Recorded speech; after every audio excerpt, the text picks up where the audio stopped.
Tanisamehe kama nimetamka vibaya.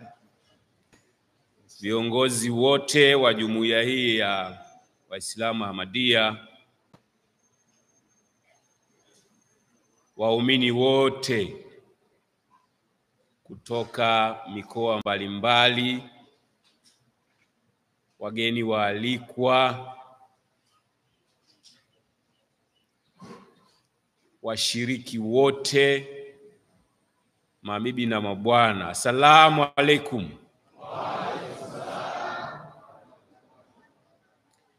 Jamhuri ya Muungano wa Tanzania. Jamhuri ya Muungano wa Tanzania. Jamhuri ya Muungano wa Tanzania. Barikiwe. Asanteni sana.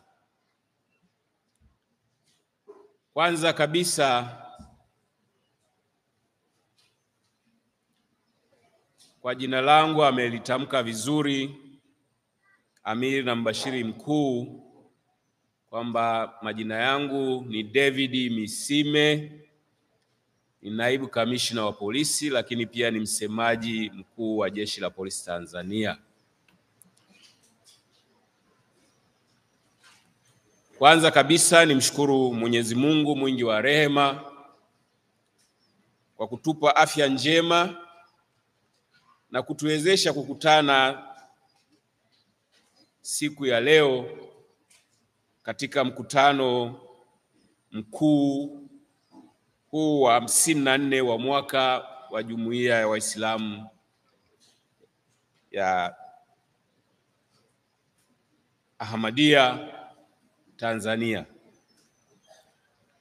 Pili, ni washukuru na kuwapa salamu za mkuu wa Jeshi la Polisi Tanzania, afande wetu IGP Camillus Mongoso Wambura, ambaye mnaye mlimualika ili aweze kuja kuzungumza katika mkutano huu muhimu wa mwaka wa 54. Anawasalimu sana sana. Wa alaikum assalam wa rahmatullahi. Lakini pia anawashukuru kwa kumtambua na kumwalika kuwa mgeni au kushiriki katika mkutano huu mkuu. Hata hivyo, anasema kwamba alitamani sana kuwa nanyi siku ya leo, lakini kutokana na majukumu ya kitaifa ameshindwa kufika, ila anasema yupo nanyi kimawazo na kiroho katika mkutano wenu huu. Kwa hiyo mawazo yake, anajua kuna mkutano mkuu tena wa 54 unafanyika hapa Msongola. Kwa hiyo yuko nanyi. Katika kuonyesha kwamba alithamini heshima kubwa mliompa ya kumwalika, ndiyo maana akaona pamoja na majukumu yake basi anitume mimi niweze kuja kuzungumza kwa niaba yake katika huu mkutano mkuu wa 54. Baada ya kusema hayo, nianze kuwapongeza kwa mafanikio mbalimbali ambayo mmekuwa mkipata katika kueneza mafundisho ya Mwenyezi Mungu kupitia kitabu chake kitukufu, yaani Qur'ani tukufu. Toka jumuiya hii ya Waislamu wa Ahmadiyya kuanzishwa hapa nchini Tanzania mwaka 1934. Ni muda mrefu. Hongereni sana kwa muda huo toka mwaka 1934. Sidhani kama na ambaye alikuwa na ambaye alikuwa shazaliwa hawapo. Ni muda mrefu na ni muda wa mafanikio makubwa, kwa sababu hata umati huu unaonyesha kwamba kuna mafanikio. Kama ungekuwa na mafanikio hatungeweza kuwa na watu takriban 5000. Ni mafanikio makubwa sana. Lakini niseme moja ya mafanikio makubwa na ya kihistoria ni yale ambayo mlifanya tafsiri ya Qur'ani tukufu kwa lugha ya Kiswahili, ambayo inamewezesha watu wengi kujifunza mafundisho ya Mwenyezi Mungu kwa urahisi zaidi. Hongereni sana kwa hilo. Nina imani kupitia hili mmewezesha waumini na wasio waumini kumjua Mungu zaidi, lakini kumpenda na kufuata mafundisho yake. Hili limesaidia kwa kiwango kikubwa watu kuishi kwa amani ndani ya familia zao na taifa kwa mjumla.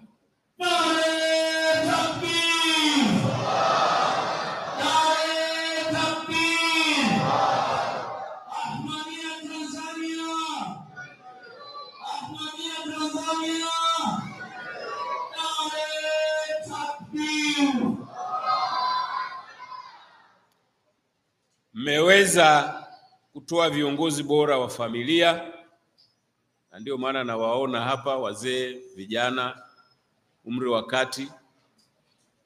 Takriban kila mmoja wenu ni kiongozi katika familia yake.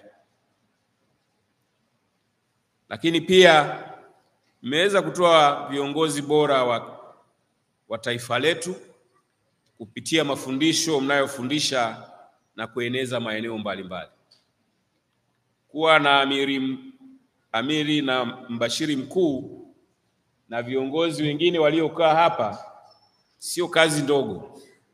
Ni kazi ambayo mmeifanya kupitia mafundisho ya Mwenyezi Mungu, na mkaweza kuwa na viongozi bora katika familia, viongozi bora katika jumuiya yenu, lakini viongozi bora katika taifa letu na dunia kwa ujumla. Hongereni sana.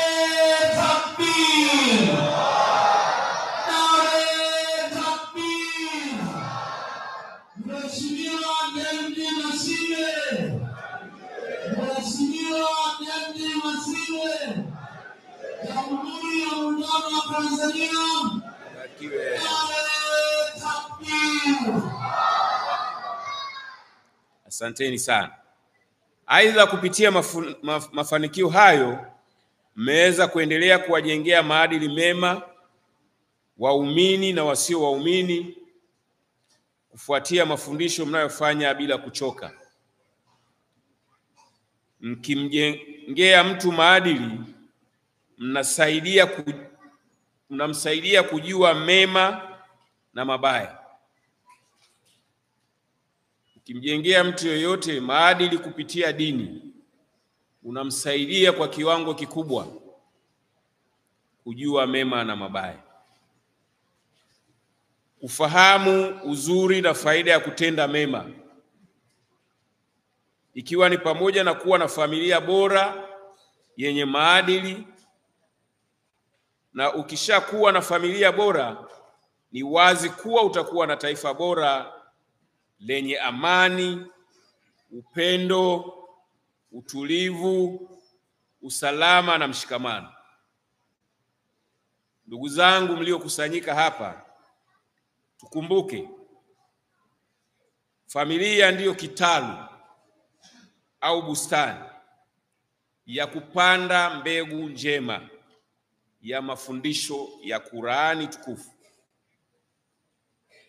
Ndicho kitalu cha kustawisha neno la Mungu kutoka katika kitabu kitakatifu. Familia ni bustani, na bustani hiyo inastahili kumwagiliwa si tu na maji, lakini kwa neno la Mungu, kwa neno la Mwenyezi Mungu. Familia ikiweza kushika mafundisho ya Qur'ani tukufu, ni wazi itakuwa ni familia yenye maadili, yenye hofu na Mwenyezi Mungu, yenye kumheshimu mwenzake, yenye utu, yenye kukemea maovu. Kama familia haina maadili ambayo yanatakiwa kujengwa na misingi ya maadili ya dini, basi itazalisha mtu mwenye matendo mabaya. Ukiniangalia mimi Misime katika utendaji wangu, kama matendo yangu ni chukizo kwa Mwenyezi Mungu, ni chukizo kwa binadamu wenzangu, ujue hakuna mbegu iliyo bora ya dini iliyojengwa ndani ya moyo wangu, ya ndani ya mioyo yetu, ya kutufanya tuwe watu wa kutenda mema. Kwa hiyo kupitia jumuiya yenu ya Ahmadiyya, mnachofanya ni kusia mbegu bora ambayo ni neno la Mungu.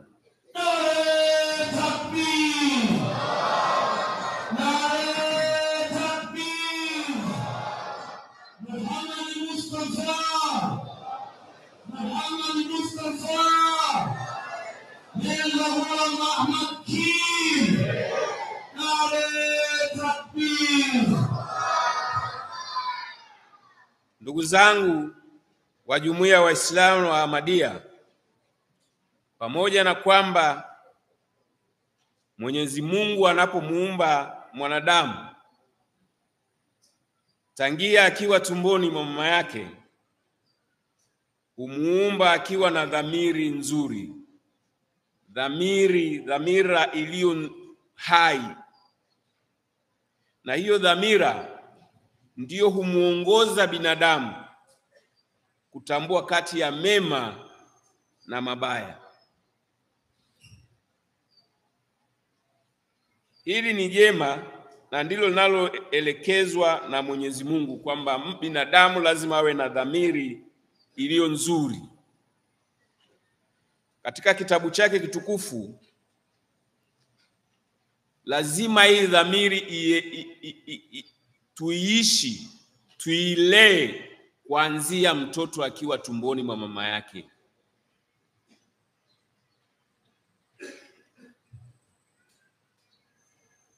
Na dhamiri njema ukiilea vizuri, mtoto, kijana, mtu wa makamu, mzee, anaweza jua kwamba hili ni jema, nilitende na niliishi.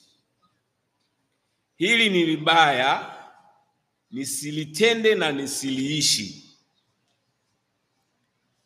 Kwa hiyo ndugu zangu mliokusanyika hapa, najua hayo mnayafanya kuzilea dhamiri za watu ili ziweze kujua mema na mabaya. Na hili linatakiwa ndani ya familia lianze kufanyika kuanzia mama akiwa mjamzito. Niwape mfano mmoja. Kama wewe baba au wewe kijana, mke wako ni mjamzito, na katika kipindi chote kile mkawa mnaswali, mnasoma Qur'ani, mnasema sitaweza kusema jinsi mnavyosema lakini mtanisamehe, sisi mnakariri vile vifungu na yule mtoto ndani ya tumbo anapokea kwa namna yake. Mungu alivyoumba vitu vyake kwa miujiza, anapokea. Na akitoka humo ndani ya tumbo la mama yake, akaja akakuta pia mnaendeleza yale yaliyoandikwa kwenye Qur'ani tukufu, atayafuata.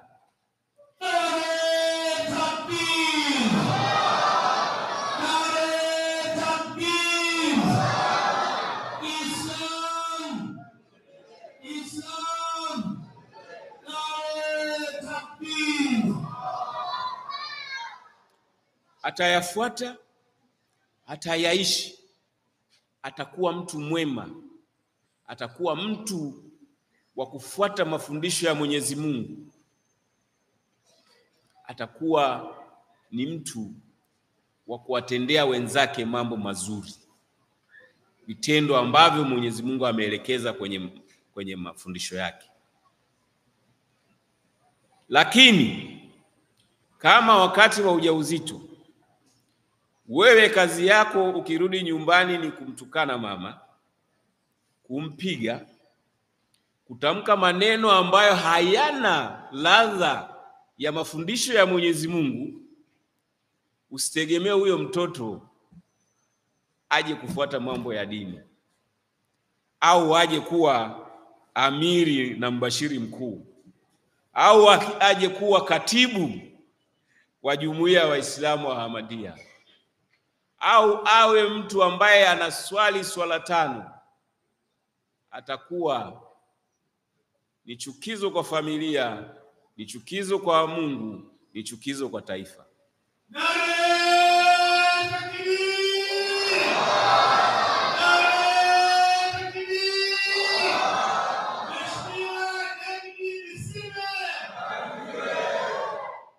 Hivyo ndugu zangu, nawaomba, najua mnafanya, lakini ukisikia kutoka jeshi la polisi anasisitiza hilo, lazima utafungua masikio. Hivi nao wanaweza wakasema maneno mazuri namna hii kweli? Haya lazima tuyashike. Karibu. Mtoto analelewa kuanzia akiwa tumboni mwa mama yake. Kwa hiyo wale wenzetu au baadhi yetu wenye tabia, mama mjamzito anapigwa, anafukuzwa, anafanywa sijui nini, matusi sijui nini, unajenga janga lako mwenyewe, unajenga janga la familia, unajenga janga la taifa, unajenga janga la dunia. Kwa hiyo vijana, mpo? Mbona muitiki tena? Mpo? Mjue mtoto anaanza kulelewa kwa namna hiyo, na akishakuwa, akishaanza kupatapata akili, pia uangalie unatamka maneno gani. Sheikh Hawaja, ukitembea kwa miguu huku mitaani, huwezi kuruka nyumba 1, 2, 3 usisikie maneno magumu wanatamkiwa watoto. Maneno magumu sana, labda ambayo naweza nikasema kidogo, muone kichwa chako kama mvuta bangi, muone mbwa we, muone kama baba yake. Sasa mtoto anafikiria kumbe maisha yenyewe ndio haya, kumbe lazima niwe mtu wa bangi bangi. Kwa sasa unamtamkia, na sisi tumeambiwa maneno yanafanyaje? Yanaumba. Ni shida. Kwa hiyo ndugu zangu mliokusanyika hapa, mjue mna kazi kubwa ambayo mmetumwa na Mwenyezi Mungu kupitia kitabu chake kitukufu, kuwahubiria watu waache hizo tabia huko mitaani, waziache. Zinajenga familia ambayo sio nzuri, taifa ambalo sio lizuri. Familia kama kitalu cha kwanza inapaswa kuilea hii dhamiri toka akiwa tumboni, kama nilivyosema, kwa mafunzo ya kufuata Qur'ani, kwa kufuata yale yaliyofundishwa na Mtume Muhammad kupitia kitabu hicho alichoshushiwa na Mwenyezi Mungu. Ndugu zangu, Jumuiya ya Waislamu wa Ahmadiyya, pamoja na mafanikio ambayo mmeyapata kupitia kueneza neno la Mungu na huduma mbalimbali mnazotoa kwa jamii, bado tunahitaji kuendelea kuongeza nguvu kufikia familia nyingi zaidi, ili ziweze kuwa vitalu bora vya kuzalisha na kulea familia ya watu wenye kufuata mafundisho ya Mungu, wenye maadili, wenye uadilifu, wenye kutenda haki. Na hapa kwenye bango lenu nimeona nimesema haki za binadamu na dini. Kutenda haki, kuwajibika kutimiza wajibu. Na ili la kutimiza wajibu, ndugu zangu, mara nyingi mtakuwa mnasikia watu wanazungumzia amani, haki, utulivu, usalama, lakini wanaacha neno wajibu. Kwa sababu kwa mfano Mwenyezi Mungu ametushushia Qur'ani tukufu, si ndio? Wajibu wako ni nini? Sio kwamba haki nimeshushiwa basi pale unaifuta tu vumbi wakati wa mfungo wa Ramadhani. Kila siku unaipitia unaangalia ni nini. Sasa tuna kazi kubwa ndugu zangu, na katika dunia sasa hivi bado tuna kazi kubwa ya kuhakikisha tunalieneza hilo neno la Mungu. Kuna watu ambao hawajalisikia, na mna ushahidi mkipita huko barabara mnayaona. Mfano mfupi, mashehe mlioko hapa mnaoongoza misikiti mbalimbali, waumini kipindi cha mfungo si wanakuwa wengi Baada ya Ramadhani wanaenda wapi? Wanakuwa Waislamu wa msimu. Kwenye Qur'ani nyewe ndio mmeisoma. Kuna mahali ya Mungu amesema kwamba mtaisoma tu au mtaenda msikitini siku ya mfungo na Ramadhani? Si alisema mnasali mara ngapi? Sasa mjue tuna kazi kubwa. Vijana, watoto nyie mnaojifunza Qur'ani sasa hivi, mna kazi kubwa. Muikariri vizuri, muielewe vizuri. Bado kuna watu wanahitaji wapate hilo neno la Mungu, waweze kubadilika, waweze kuwa na dhamira ya kujua mema na mabaya. Lakini lazima tufundishe pia watu wachape kazi, wawe na utu, wawe na ubinadamu. Ubinadamu umeondoka. Bibi yangu marehemu sasa hivi alikuwa ananiambia, mjukuu wangu, ni afadhali ukutane na chui kuliko kukutana na binadamu mwenzako usiku. Sasa nilikuwa nashangaa, binadamu mwenzangu nikutane naye inakuaje? Yaani yule chui naye muogopa namna hiyo, nisimuogope yeye, nimuogope binadamu mwenzangu? Si mnaona mifano? Binadamu amekuwa hatari kuliko mnyama wa porini, sio? Hatari. Kwa hiyo tuna kazi kubwa ndugu zangu. Na huu mkutano, pamoja na baraka nyingi mtakazopata kutoka kwa Mwenyezi Mungu kwa kukusanyika hapa na kujifunza neno lake, lakini namuomba awape baraka za kwenda kulihubiri hilo neno kwa nguvu zaidi. Na usiogope kulihubiri, kwa sababu wengine huwa tunababaishwa na kuogopa, huwa na uoga eti nitaonekana nazungumzia mambo mema. Si ndio tulioagizwa na Mwenyezi Mungu?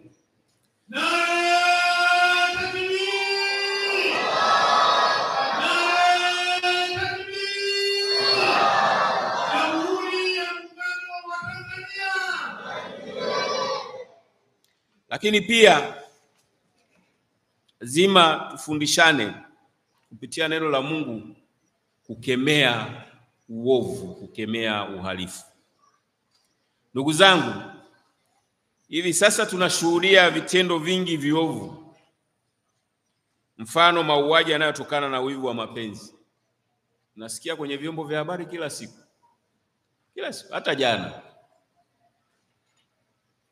jana juzi nasikia kubaka, kulawiti, wizi, vita. Mnasikia vita kila mahali sasa hivi, sio? Huko Gaza, huko Ukraine, DRC Congo, Sudan. Kukosa uadilifu. Siku hizi watu tumekosa uadilifu sana. Hivi sijui nimepewa muda gani? Bado. Utakwambia. Haya. Mara unaweza kukuta najiachia afu kumbe nimepewa dakika 5. Uadilifu sasa hivi umepungua sana. Nenda kwenye duka lolote sasa hivi, kama hukumkuta mwenye duka ukamkuta mfanyakazi, ukimuuliza hiki bei gani, kama kilikuwa kinauza 5,000 anakuambia 8,000. Hiki bei gani, kama kilikuwa 20 anakuambia 30. Uadilifu. Wanadanganyana, tunadanganyana kwamba huo ndio ujanja wa mjini. Wapi palipoandikwa kwenye Qur'ani kwamba ujanja wa mjini uwepo? Wapi? Kuna mahali mnishai kusoma hiyo kitu? Kuna. Wengine wanaweza kusema nimepitwa na wakati, lakini nazungumza yale ambayo Mwenyezi Mungu ameyakataza. Hajai kusema kwamba mdanganye mwenzako ujipatie visivyo halali.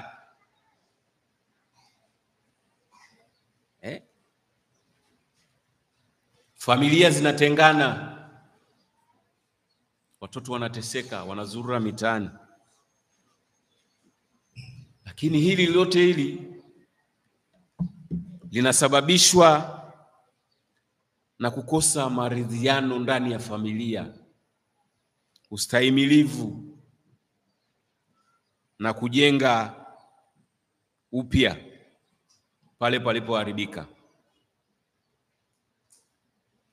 Lakini tunashuhudia haya, na sababu kubwa kulingana na tafiti zilizofanyika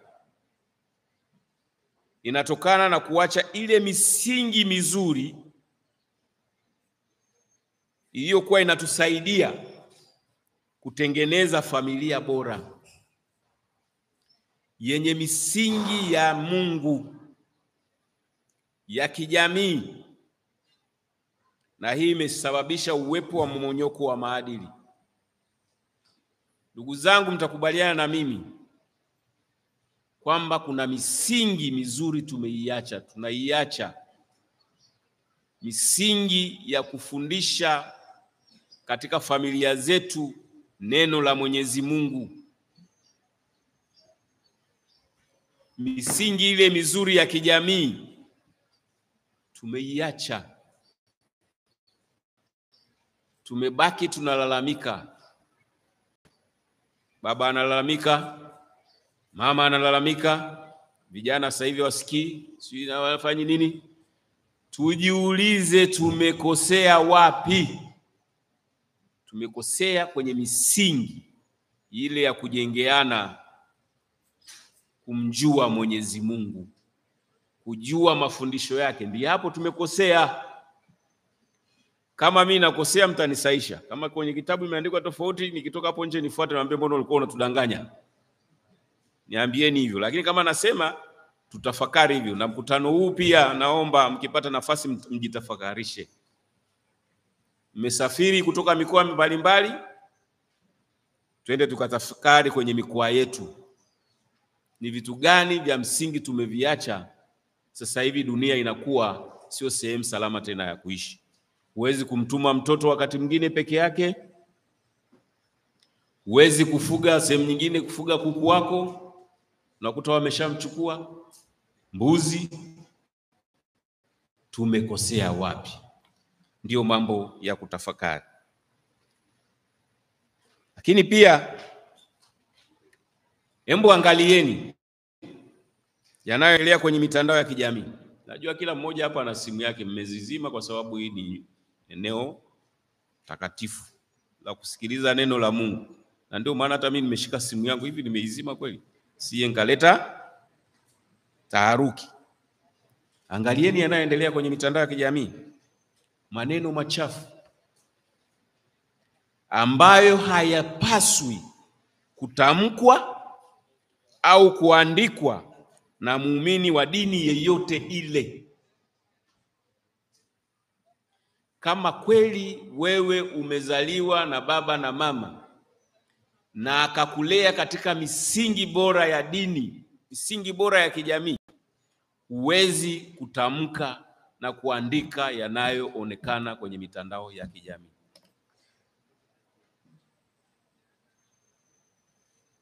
Kuna uhamasishaji wa uasi, kuna uhamasishaji wa picha chafu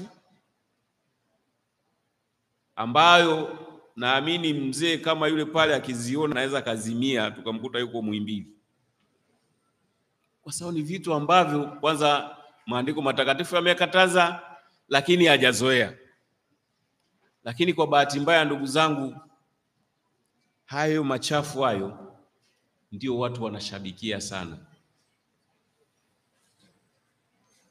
Weka neno la Mungu kule, uangalie ni nao wangapi wanalolifuatilia, ni wangapi wana like, wachache kuliko yale mambo machafu. Na niwaambie ndugu zangu, hao wanayotengeneza hayo na sisi tunawakimbilia kwenda kuwaangalia, wao wanatengeneza fedha kwa njia chafu yaliyo kinyume na mafundisho ya Mwenyezi Mungu. Kwa sababu wanapopata wafuasi wengi ndivyo anavyolipwa. Ndiyo utalipwa, utakuwa na maisha mazuri, alafu roho yako itakuwaje? Kwa hiyo ndugu zangu, tunaona hayo yapandikiza chuki baina ya jamii na jamii, wananchi na serikali, kushambulia mifumo mbalimbali ya kisheria, taasisi, uongo, uzushi na kadhalika. Haya yote ndugu zangu, kama Waislamu wa Jumuiya ya Ahmadiyya, tunatakiwa tumuombe sana Mwenyezi Mungu, kwanza atusamehe, lakini atuongoze vyema kuepukana nayo.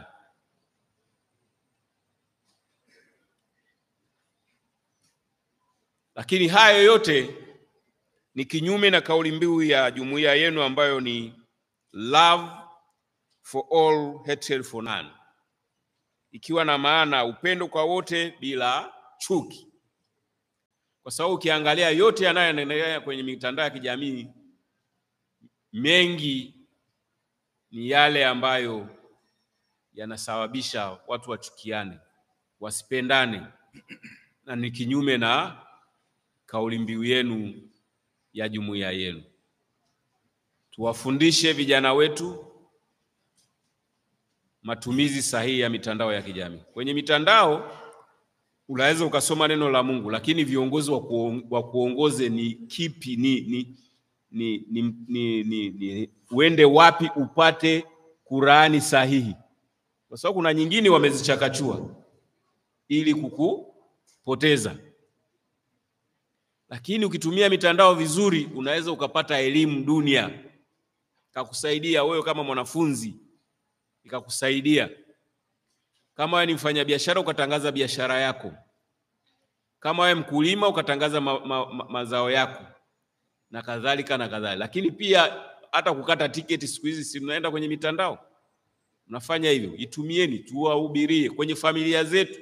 Tunapoamka asubuhi baada ya kuswali, hamjatoka, mkemeane. Kijana wangu unaenda sasa, wewe mama unaenda, jihadhari na mitandao ya kijamii. Jihadhari na matumizi mabaya ya mitandao ya kijamii. Tukiambiana hivyo, tutakumbuka kwamba napaswa kutumia mitandao ya kijamii vizuri. Lakini pia tuwaepusha watoto, tusiwape hizi simu hizi. Sorry. Lakini pia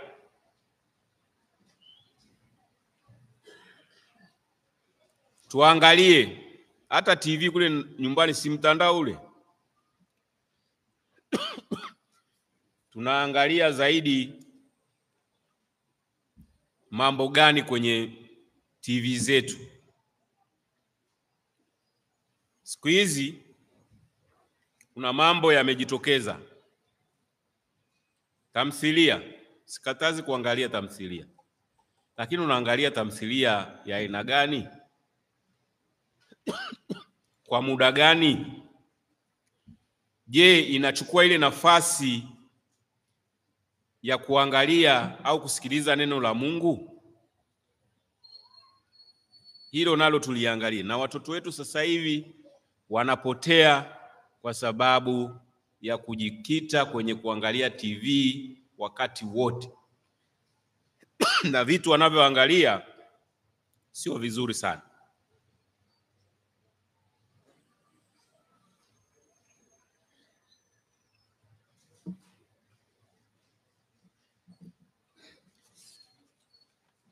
Wakati naenda kumaliza, ningeomba katika mkutano wenu huu wa mwaka, nafahamu pamoja na mambo mengine mnayotumia kuwaelimisha waumini na jamii kwa ujumla juu ya kweli ya kumwabudu Mwenyezi Mungu na kutoa huduma kwa viumbe wake kwa kujenga amani, mahusiano mema baina ya makundi mbalimbali ya kiimani pamoja na kuwa watiifu kwa sheria za nchi, tunawaomba na kuwasisitiza kupitia mkutano wenu huu mkuu wa mwaka ambao ni wa 54, elimisheni na sisitizeni juu ya matumizi mazuri ya mitandao ya kijamii ili kuendeleza amani, utulivu na usalama kuanzia ndani ya familia zetu na kwa nchi yetu kwa ujumla. Tafuteni mikakati ya kuwafikia vijana zaidi, maana kwa kiwango kikubwa ndio waliopo kwenye hiyo mitandao ya kijamii, ambao bila kuwa na miongozo mizuri watajikuta wanajiangamiza na mwisho wake kuharibu amani, upendo, utulivu, usalama, utaifa wetu na mshikamano wa taifa letu. Tuwaongoze vizuri. Na tukumbuke kwamba ukishaharibu misingi hiyo niliyoitaja, hutakuwa na familia tena. Na ukishakuwa huna familia, ni wazi kuwa hutakuwa na taifa lililo imara, bali taifa lenye mapigano, vurugu, chuki, wakimbizi wa ndani na nje. Sijui sisi tukipigana tunakimbilia wapi? Kwa sababu sisi tumezungukwa na nchi 8, si ndio? Ukiangalia nchi zote, kwa mfano DRC kuna vita, sio? Lakini hata nyingine hawako, unaona wako kwenye mashaka, si ndio jamani? Takbir! Takbir! Jamhuri ya Muungano wa Tanzania. Sijui mnasikiliza sana au mna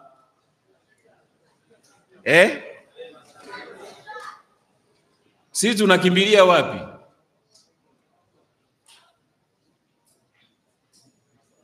Nilikuwa naongea na viongozi hapo ndani kabla ya kuingia hapa, wakasema bwana, ni vizuri ukabaki na kile ulichonacho kidogo kwa amani kuliko ukafanya mambo ya ajabu ukapoteza hata kile kidogo ulichonacho.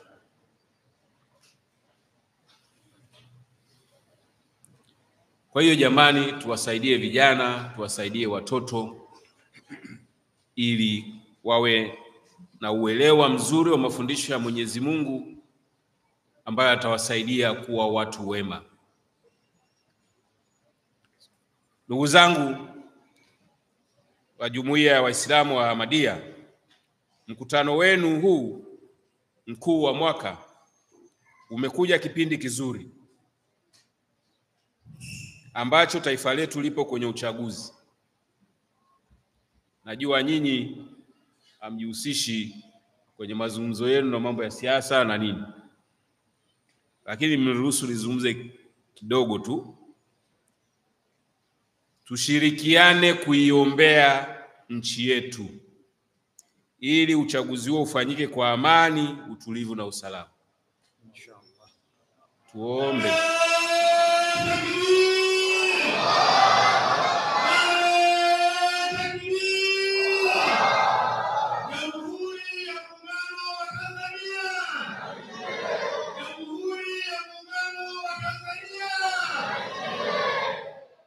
Na kwa ushuhuda wangu, hakuna jambo ambalo unaweza kumuomba Mwenyezi Mungu asikupe ni muda tu na kuwa na imani. Lakini ukiwa na mashaka hata kupa. Ukiwa na mashaka hakupi. Muombe, kwa sababu kuna watu wameomba hata miaka 30 na ndipo wakafanikiwa. Anakuangalia, huyu ananijaribu, akishafanikiwa aishie mitini au vipi? Unajua sisi binadamu tuna hulka ya uasi tangu mababu zetu Adam na Hawa, sio? Tumekuwa na roho ya uasi kidogo. Kwa hiyo Mungu anaangalia. Lakini wakati mwingine anaweza kukunyima kitu fulani kwa sababu anajua nikikupa utaangamia. Anaweza kukupa hela nyingi ukawa mhuni, ukafa kwa magonjwa, si ndio? Lakini akasema huyu nampenda, ngoja nimpe kidogo kidogo ili asife mapema. Takbiri. Hata wakati mwingine kama una nia kugombea sijui uwe rais, anaweza akakunyima, anajua akikupa nchi itakufia. Kwa hiyo usikasirike. Sawa jamani? Kuna vitu ambavyo anakupa, anajua huyu nikimpa hiki ataenda na mimi vizuri. Na ni vizuri ndugu zangu, kile anachokupa Mwenyezi Mungu hata kama ni kidogo, kifurahie, utaishi kwa amani sana. Kuliko kung'ang'ania vikubwa ambavyo vitakuangamiza, vitaangamiza familia yako. Kuna watu ambao wana hela nyingi sana, lakini kila siku yuko hospitali, sio? Lakini wewe unadunda miaka na nenda rudi, upo fiti tu, si ndio? Kuna kitu muhimu huko duniani kama afya. Maana kama unasikia moyo unagongea huku badala ya kugongea hapa kwenye kifua, hiyo kweli una amani hapa duniani? Hamna. Kwa hiyo tuwe tunaridhika na tunachopewa. Kwa hiyo tuiombee nchi yetu amani na utulivu. Viongozi na wote kwa ujumla wetu tuepuke yale yaliyo kinyume na sheria. Tukemee matumizi mabaya ya mitandao kama nilivyosema. Kama tutakapokwenda kushiriki kupiga kura, sheria inakuambia kishapiga kura, rudi kwako katulie, subiri matokeo. Usihamasishwe kuvunja sheria. Bahati nzuri jumuiya yenu inahamasisha utii wa sheria, ambalo ndilo jambo jema. Na nyinyi embu hilo mnalolihubiri, mnalolifundishana, mfundishe na wengine ili nchi yetu iendelee kuwa ya amani.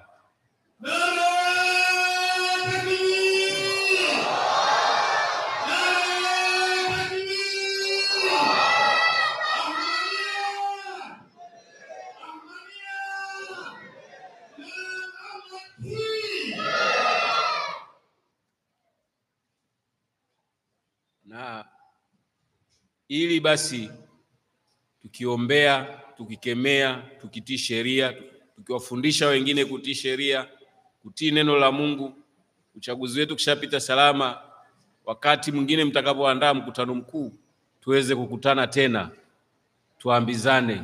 Mkutano wetu wa 54 tuliombea taifa letu tukafanikiwa. Tuliwafundisha wenzetu wakati sheria, kukawa na amani, utulivu, upendo, usalama na mshikamano nchini. Na Mungu ataendelea kutubariki kama jumuiya Waislamu wa Ahmadiyya kitaifa letu. Amen. Kabla sijahitimisha, kuna maafisa nimeambatana nao, naomba kwa ruhusa yako amiri na mbashiri mkuu, labda wajitambulishe, sio kuongea, ni kujitambulisha tu. Sawa. Wajitambulishe, wawatambue ili basi niweze kuaga ili muendelee na ratiba nyingine. Sema jina yao, jina. Mimi sijui jina yao. Watasema. Basi karibu. Ahlan wa sahlan wa marhaba.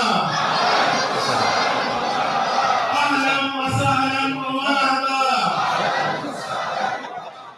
Jamhuri ya Muungano wa Tanzania. Jamhuri ya Muungano wa Tanzania. Assalamu alaikum. Nisipoteze muda mrefu, kama ambavyo afande naibu kamishna David Misime ambaye ni mkuu wa msemaji mkuu wa Jeshi la Polisi.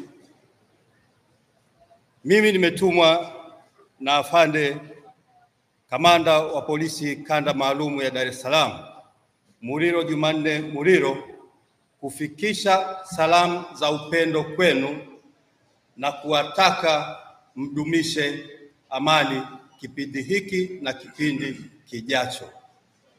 Mkutano wenu huu unaonyesha kwenye kauli mbiu yenu kwamba ni upendo kwa wote bila chuki kwa yeyote.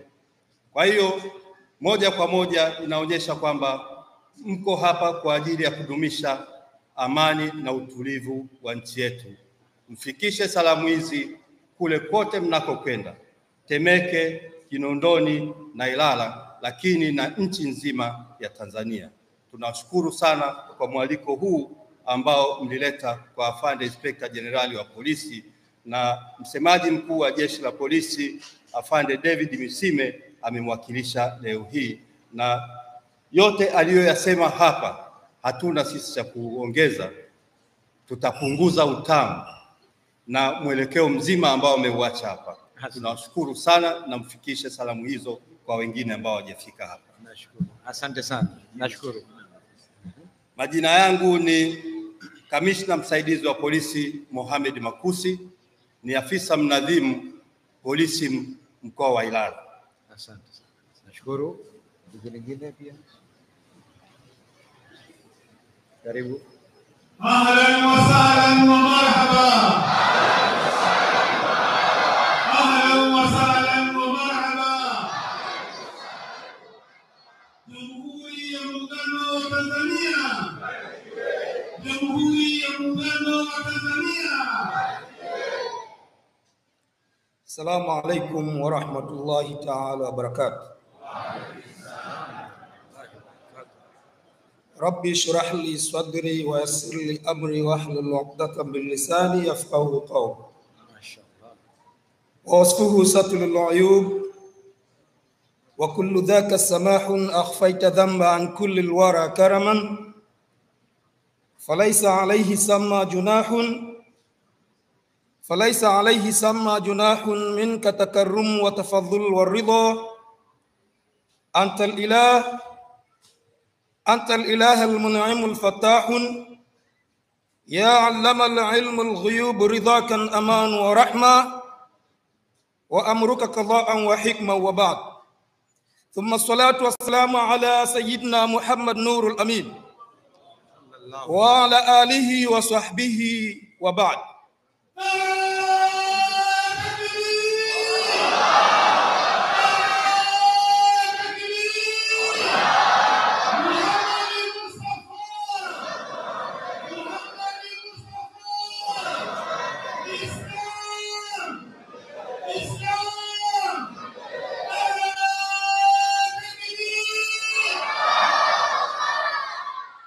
Ndugu zangu Waislamu, kwa majina mimi naitwa mkaguzi wa Jeshi la Polisi Tanzania Shahame Makele. Mimi ni polisi kata wa kata ya Buyuni. Chanika yetu ina kata 4. Mimi ni polisi kata wa kata ya Buyuni. Alhamdulillah, leo nimeambatana na viongozi wangu kuja kuliwakilisha Jeshi la Polisi Tanzania, angalau na sisi tuone na tuonyeshe nini ambacho tunacho ndani ya vichwa vyetu, hasa ukizingatia tunahubiri community engagement. Na kipindi hiki ambacho sisi tunacho sasa, tunatakiwa tuifikishe elimu kwa jamii huku chini.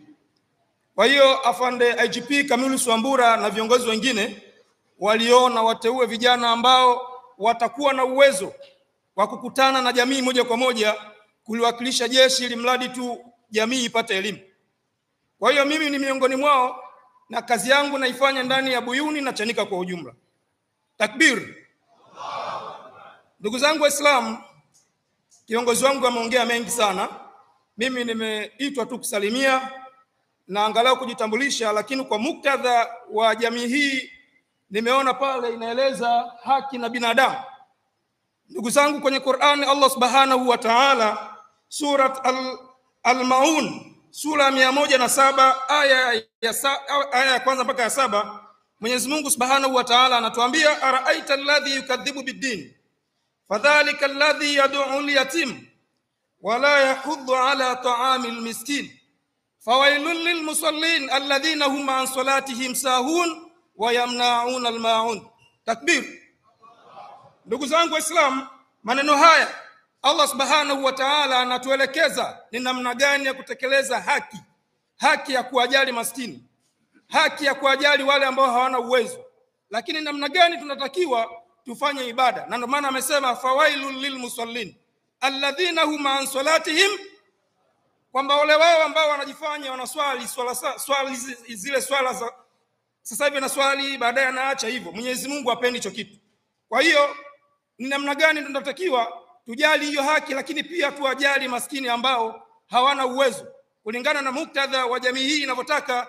Sisi ni waumini wa Kiislamu, lakini pia na hata jeshi lenu kwa ujumla linataka lijali watu ambao wana uwezo wa chini. Takbir. Kwa hiyo ndugu zangu Waislamu, nimepewa tu namna ile ya kusalimia na kujitambulisha. Ninayo mengi, naamini kuna siku labda naweza kuhudhuria tena nikaliwakilisha jeshi la polisi, ili mradi tufikishe jamii hawa watoto ambao mnawaona leo. Afande hapa alishasema kwamba tunatakiwa tuwaingizie knowledge, waweze kuelewa kwamba Mwenyezi Mungu yupo na sisi tumeumbwa. Waumini wa Kiislamu tumeumbwa ili tumwabudu Mwenyezi Mungu. Hiyo ndio dhamira ya Mwenyezi Mungu, si ndio?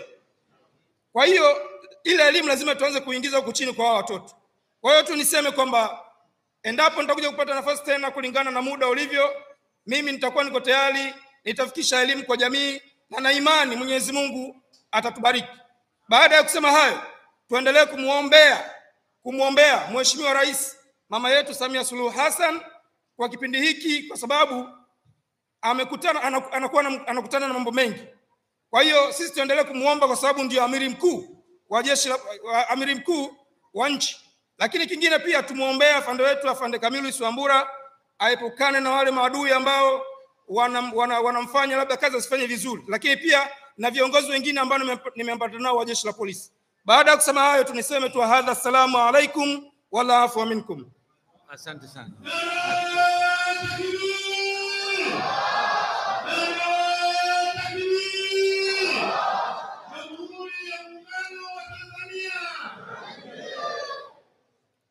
Asante sana. Hao ndio niliambatana nao. Huyu afisa mnadhimu mkuu kama alivyosema ametumwa na Kamanda Muliro ambatane na mimi, lakini yeye afande IGP alivyonielekeza nije, alielekeza kwamba niambatane na Kamanda Muliro kwa sababu Dar es Salaam ndio imaa yake. Kwa bahati mbaya naye Muliro akawa na majukumu mengine, ndio maana akamtuma huyu kamishna msaidizi wa polisi ambatane na mimi pamoja na mkaguzi. Huyo mkaguzi mmemuona, kile nilichokuwa nazungumza, kama mbegu ilipandwa kuanzia tumboni mwa mama yake, utaiona tu, utaiona. Kwa sababu ni wangapi ambao ukikutana naye hawezi kutamka hata mstari mmoja kutoka kwenye Qur'ani, sio? Wapo. Na maana hakulelewa katika misingi hiyo. Na amesema ni polisi kata wa Chanika. Chanika ni jirani na hapa, sio? Na nafikiri kuna mkaguzi wa kata Msongola. Na wakati mwingine mnapofanya hii mikutano, mjue kuna polisi kata. Yeye ndiye anahakikisha kwamba mikutano kama hii basi inafanyika kwenye mazingira ya amani, lakini pia anaweza akazungumzia kuhusiana mambo ya kiusalama, namna ya watu kuwa salama, namna ya kushirikiana katika mikutano kama hii pawe salama, majumbani pawe salama. Kwa hiyo mwe mnawakumbuka pia, mnawapa taarifa, lakini hata yeye mwenyewe anatakiwa ajue kwamba kuna jambo pale, ngoja niende niangalie waliokusanyika pale wanakuwa salama.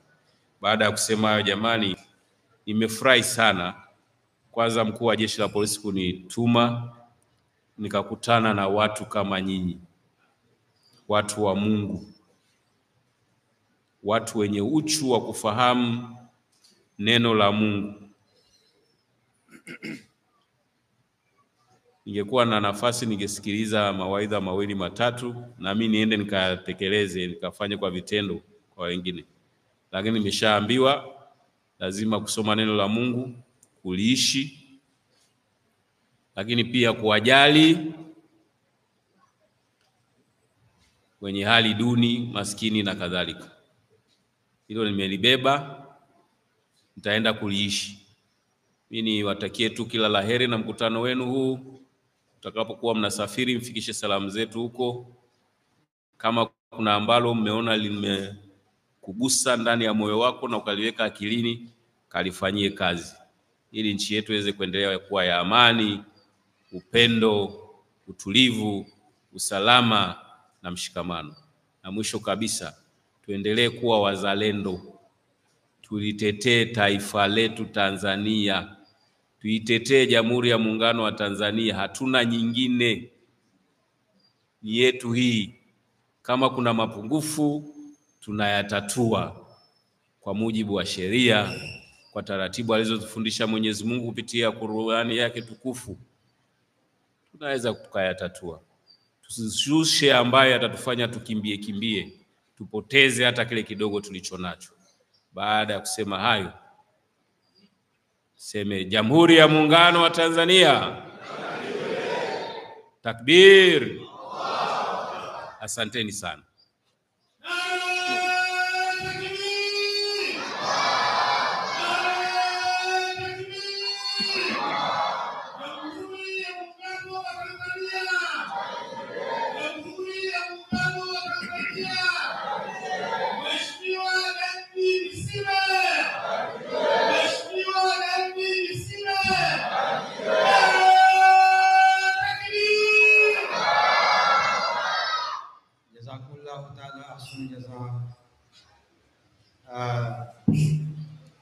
Mheshimiwa David Msime na mwenzake zote mbili.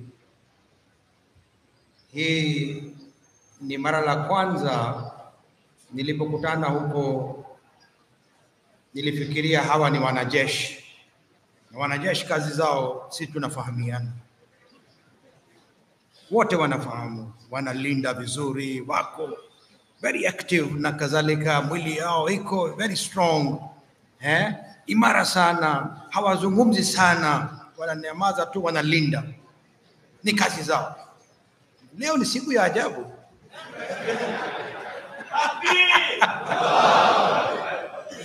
Ajabu na furaha, sio ajabu ya kushangaza. Maana yake nimefurahia sana. Na nilikuwa tazama na kusikia David Msime kwanza. Huyu ni shekhi, huyu ni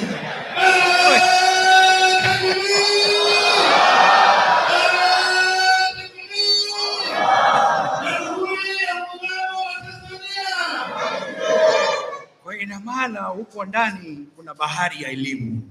Kwa kizahiri inaonekana wamewaa ile bunduki nini tunaogopa. Lakini leo siri imefichuka. Na tena mwanzake alipoanza ameanza ni Kiarabu kabisa. Kwa hiyo nimefurahia pia ya kwamba wageni tulizopokea leo ni furaha mbili. La kwanza, wao ni wanajeshi, wao wanasimamia usalama wa nchi yetu tukufu Tanzania. Pamoja wanayo elimu ya dini pia. Jinsi Bwana David Msime aliongea, kweli kwamba mtoto anasikia ndani ya tumbo la mama. Na hii pia sisi tunajua sana. Khalifa la kwanza pia, khalifa wetu la kwanza ambaye alikuwa ni kiongozi, aliongea hilo kwamba ndani ya tumbo la mama yake alikuwa anasoma Qur'an tukufu sana. Kwa hiyo alisema mimi nimejifunza Qur'ani kutoka ile sauti ya mama ambaye mama yangu alikuwa anasoma. So ni ajabu sana, inshallah. Hawa viongozi wetu wa wanajeshi almasi ya hikma ambayo wametupatia leo. Nashukuru sana. Asante sana kufika kwenu hapa. Nashukuru sana kwa wote. Msaidizi wako pia wanayo pia almasi nyingi, lakini kulingana na muda inatosha ya leo. Tumepokea kwa mikono miwili na inshallah tutaendelea. Inaonekana kipindi yetu ya leo umemaliza tayari. Hutuba zote umeshaongea hapa. Kwa hiyo nashukuru sana kwa kufika kwenu hapa, na sisi tunayo zawadi kidogo ya Qur'an tukufu utaondoka nayo, na baadhi ya vitabu vingine utaondoka nayo, na itakuwa ni kumbukumbu kwamba leo umefika hapa na utakumbuka jumuiya yetu Waislamu Ahmadiyya.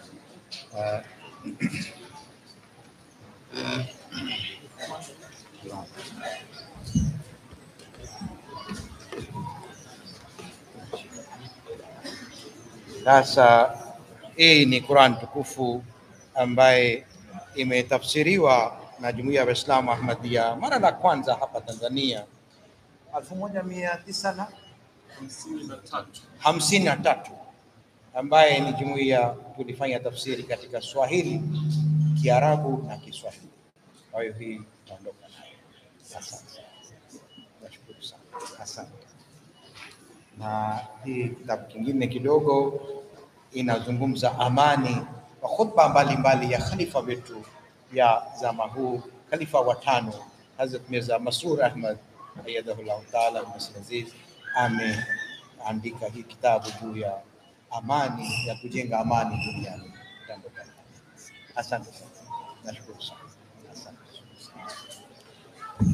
Asante sana. Karibu sana.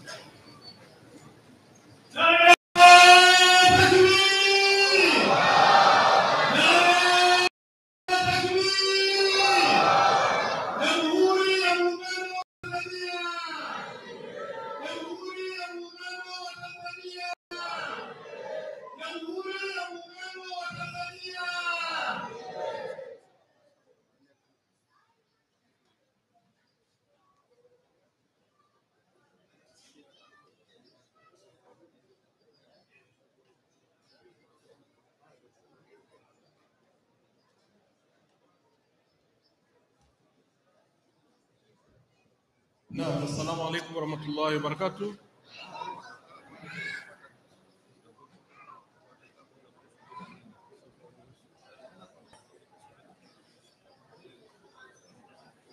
Assalamu alaykum warahmatullahi wabarakatuh. Ndugu zangu wapendwa, kimsingi hapa tumefikia mwisho wa kikao chetu hichi cha pili cha siku ya Jumamosi asubuhi, na lililoko mbele yetu bila shaka ni mapumziko mafupi, lakini yakiambatana na sala, lakini pia na chakula cha mchana. Inshallah hayo yote yanatakiwa yasizidi saa 9 kasorobo, kwa sababu kikao chetu cha 3 kitaanza saa 9 kamili.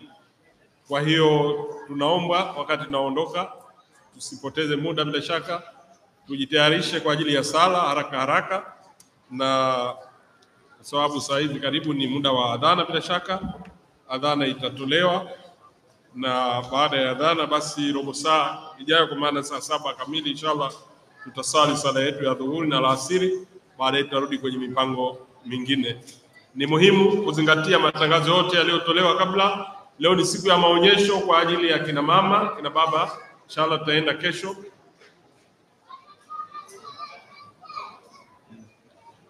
Pia vijana tusiondoke, hasa hili linatuhusu.